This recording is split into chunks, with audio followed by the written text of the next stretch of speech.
everyone, and welcome to the Writers Roundtable. I'm Kelsey Charles, joined by David Helman, Nick Eatman, and Bryan Broaddus. I went first that Yes, time. I did name you first. You should feel special. Pretty But awesome. some special things going on around Valley Ranch and with the team during free agency. Obviously, it's not new news. The Cowboys signed defensive end Greg Hardy to a one-year deal, largely incentive-based with the team.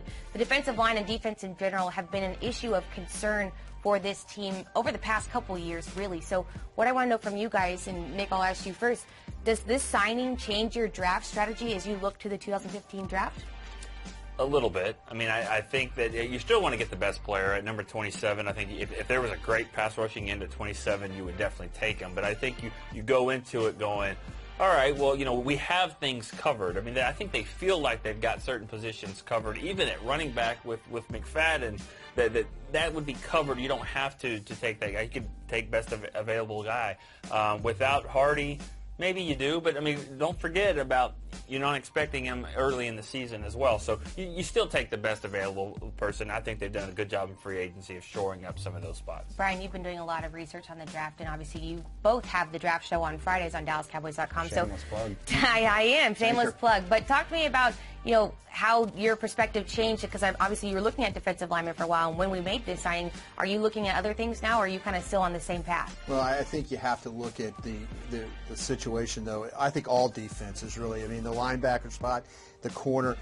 Nick's talked about best available player, and in my opinion, the best available player could be a cornerback. And, you know, if you want to take a chance of Odighizuwa from UCLA, a defensive end that's got some medical issues and stuff like that, you know, that might be the best available player as far as a defensive end. But to me, it's going to be a cornerback on that board. I really think Byron Jones is a guy. I really like Kevin Johnson. I don't think Kevin Johnson's going to get to him at 27, but Byron Jones, keep an eye on that position, the cornerback spot. It might be better there than, say, a defensive end or even a linebacker.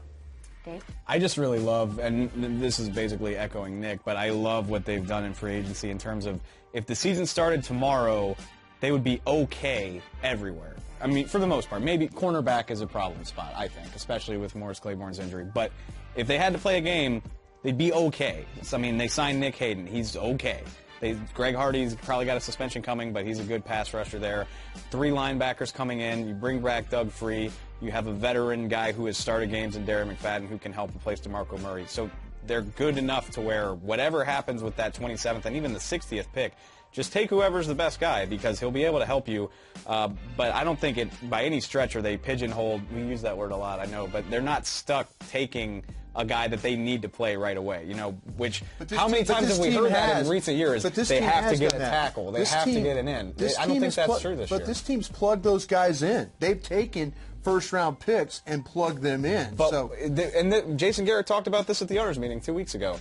Was Zach Martin a need-to-have-him right now kind of a guy, or was he the best guy there and they took him because they knew he'd be that good? No, they took him because there was no defensive player. Exactly. They took draft discipline, best player available, take the guy. Right. I mean, you know, it might not be the screaming need, but take the guy that's there. But because of that, then they felt the pressure to reach. Right.